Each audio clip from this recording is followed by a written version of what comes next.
السلام علیکم ورحمۃ اللہ۔ یہ کوئی اصغر صاحب ہیں؟ یہ وہ والے شاید اصغر صاحب نہیں جو پہلے ہمارے سے بات چیت کرتے رہتے ہیں، ان کے آواز سے محسوس ہوتا ہے یہ کوئی اور اصغر صاحب ہیں،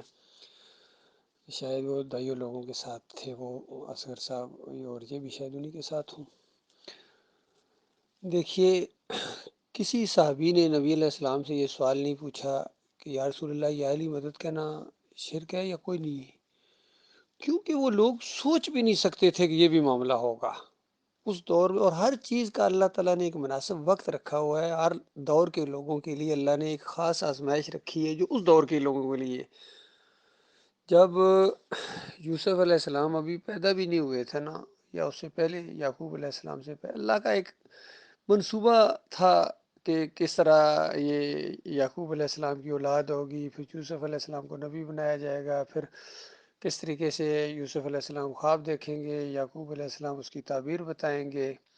اس وقت اللہ کو پتا تھا کہ محمد حنیف کیا گل کھلائے گا،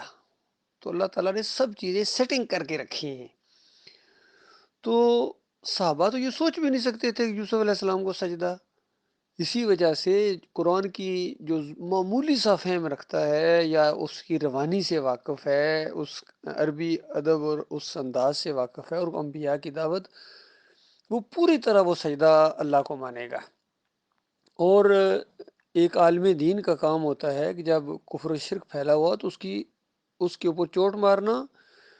اور پھر اس کے مقابلے میں حق عقیدہ بیان کرنا، یہ عالم دین کا کام ہوتا ہے۔ باقی جس طریقے سے ڈاکٹر عثمانی رحمۃ اللہ علیہ نے اس کو بیان کیا ہے بالکل قرآن کے مطابق بیان کیا ہے، چونکہ کفر و شرک پھیلا ہوا ہے پہلے سے، کوئی محمد حنیف نے تھوڑے شروع کیا ہے اس کو، یعنی اس سے پہلے ڈاکٹر اسرار، طاہر القادری، مودودی اور یہ سارے کے سارے جتنے گزرے ہیں، ابن کثیر اور یہ سارے صوفی، سارے یوسف علیہ السلام کو سجدہ مان رہے ہیں۔ تو ایک سلسلہ چلا آ رہا ہے، جس طرح عبد القادر جیلانی کو غوث مانا جا رہا ہے، گیارہویاں ہو رہی ہیں، شاہ ولی اللہ کے خاندان کو بڑا نیک سمجھا جا رہا ہے، بڑی دین کی خدمت کی جائے، یہ سارے یہی لوگ سمجھ رہے ہیں۔ لیکن جب ایک چیز سامنے آئی ہے اور اللہ نے ایک بندے کو توفیق دی کہ دیکھو یہ چیز قرآن میں تو یہ ہے، قرآن تو یہ بیان کرتا ہے، تو قرآن کا عقیدہ سامنے لایا گیا، اور قرآن کے اندر جو انہوں نے تعریف کی، حدیث کو مروڑ توڑ کے جو ان لوگوں نے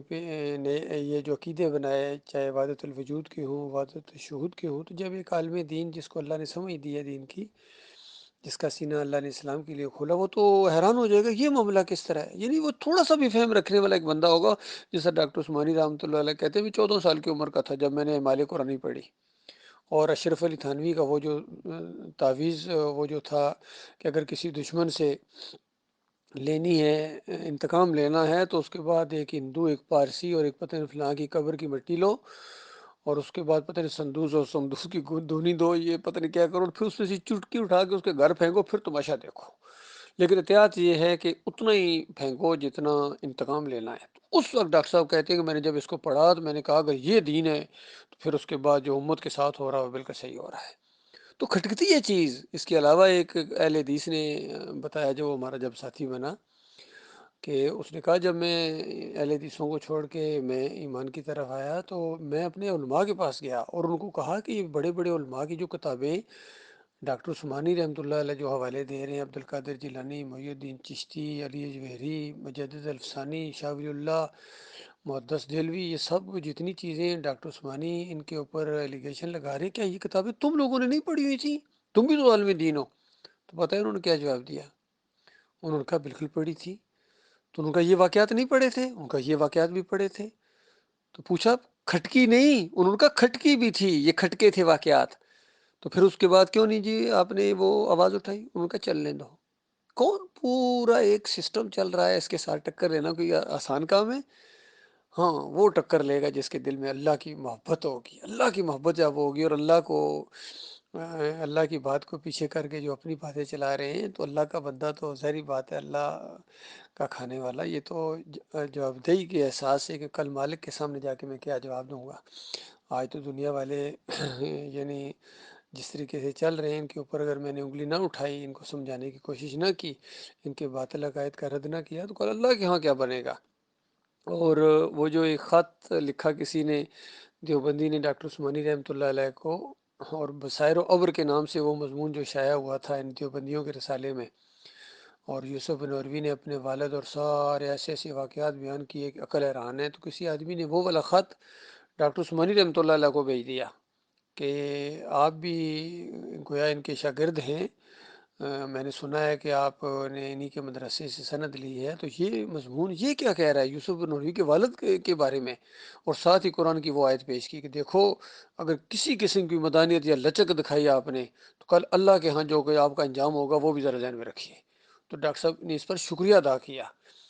کہ میں شکریہ ادا کرتا ہوں کہ تم نے یہ آیت پیش کر کے مجھے احساس دلایا ہے کہ اگر میں نے ذرہ برابر کسی کی طرفداری کی اور قرآن و حدیث کے مطابق فیصلہ نہ کیا تو اللہ کے یہاں اس کا کیا انجام نکلے گا۔ اس پر شکریہ ادا کیا ڈاکٹر صاحب نے۔ تو یہ اس طریقے سے معاملات ہوئے ہیں، اس طریقے سے ان لوگوں کی جو ہے نا وہ پوزیشن واضح کی گئی ہے، یعنی قرآن اور حدیث تو اپنی جگہ قائم ہے، اس کے اوپر جو دھول ڈال دی تھی ان لوگوں نے یہ ڈاکٹر صاحب نے اتاری ہے۔ باقی آپ یہ کہہ رہے ہیں کہ یہ بیٹھو مل بیٹھو سب کو اٹھایا ہے، 7 سال 8 ہو گئے ہیں، ہم لوگ کوشش کر رہے ہیں، صرف ہمارا جو گروپ ہے، باقی کسی پلیٹ فارم سے کوئی ذرا کوشش بھی آپ دکھا دیں کہ کسی نے کچھ خواہش کا اظہار کیا ہو، کسی نے ادھر ادھر فون کیے ہوں بھائیو آؤ بیٹھو،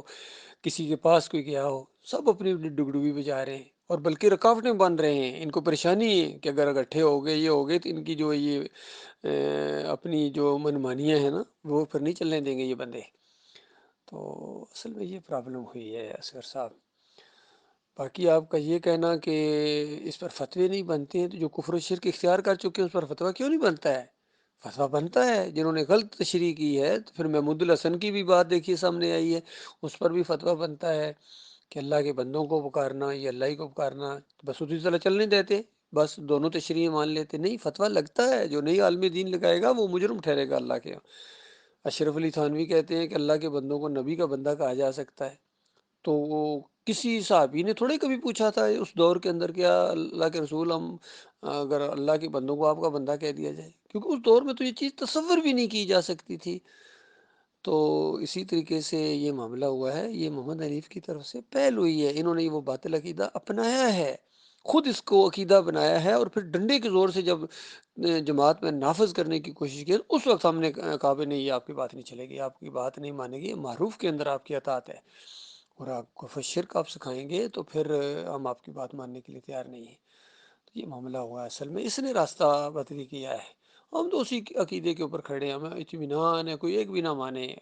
کوئی ایک بھی ایمان عقیدے کی طرف اگر نہیں آئے گا تو ہمیں کوئی فرق نہیں پڑے گا، جہنم کے اندر یہ جائیں گے جہاں خربوں اربوں جا چکے ہیں، وہاں یہ چلے جائیں گے، تو کیا وہ جہنم کوئی پریشان ہو جائے گی؟ ایسا نہیں، وہ تو بار بار کہے گی حل من مزید حل من مزید، کوئی اور بدماش بھی ہے، کوئی اور بھی ہے سجدہ تعظیمی والا، کوئی اور بھی ہے یا علی مدد والا، کوئی اور بھی ہے واسطے وسیلے والا، جمہوریت والا، پیری مریدی والا، صوفی ہے کوئی اور بدماش، اس طریقے سے پکار پکار کر کہے گی، اور سب کو اس کے اندر گٹھا ڈالا جائے گا، کیونکہ یہ طے ہے بات، جس کی موت آئی شرک کے اوپر، نبی علیہ السلام نے فرمایا یشرک باللہ شیء دخل النار، وہ مات یشرک باللہ شیء دخل النار، جس کی موت آئی اور ذرا برابر اس نے شرک کیا وہ آگ کے اندر گویا چلا گیا، اغرقوا فادخلوا نارا،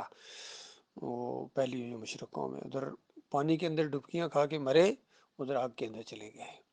تو ان سب کے ساتھ یہی ہونے والا ہے، سب کے ساتھ یہی ہونے والا ہے، اللہ یہ کہ کوئی توبہ کر لے، جو زندہ ہیں وہ توبہ کرے، اس کی تلافی ہو جائے گی، اعلان کر دے، اور جو مر چکے ہیں اب قیامت تک کے لیے کوئی تلافی کا موقع نہیں ہے، گئے مارے گئے ہیں، اور ان کے لیے آپ اللہ سے اتنی بات بھی نہیں کہہ سکتے کہ یا اللہ ان کو معاف کر دے، رحمۃ اللہ علیہ، اب وہ نہیں رہے ہیں، ان کی کتابوں سے ثابت ہے، یا تو ثابت کرو کہ ان کی کتابیں نہیں ہیں، انہوں نے لکھی تفسیریں لکھی ہیں، قرآن کو جٹلا جٹلا کے قرآن کو پیچھے کر کے اپنی بات آگے بنائی، اپنے پیر اور اپنے امیر کی بات کو آگے کرائیں گے تو مومنوں کے دل پر چوٹ نہیں پڑے گی، وہ انتقام نہیں لیں گے، اور وہ اگر نہیں لیں گے تو پھر اللہ کے ان کا کیا بنے گا؟ یہ ساری چیزیں سوچ لیجیے آپ۔ مجھے حیرانگی ہو رہی ہے، آپ کہہ رہے ہیں بھائی فتویٰ نہیں بنتا ہے، دونوں طرف سے فتویٰ نہیں بنتا ہے، دونوں طرف سے فتویٰ بنتا ہے، اور دونوں طرف سے فتویٰ لگایا ہے۔ محمد حنیف نے فتویٰ لگایا اس کے اوپر کہ جو یوسف علیہ السلام کو سجدہ نہیں مانتا ہے وہ کتاب اللہ کا انکاری ہے، تو اس سے ناواقف ہے، ایمان سے خالی ہے، یہ اس نے آغاز کیا ہے۔ اور ڈاکٹر عثمانی رحمۃ اللہ علیہ تو اس سے پہلے فتویٰ لگا کے گئے تھے کہ جو یوسف علیہ السلام کو سجدہ مانتا ہے وہ ایمان سے خالی ہے، اس کا ایمان صحیح نہیں ہے، یہ معاملہ ہے۔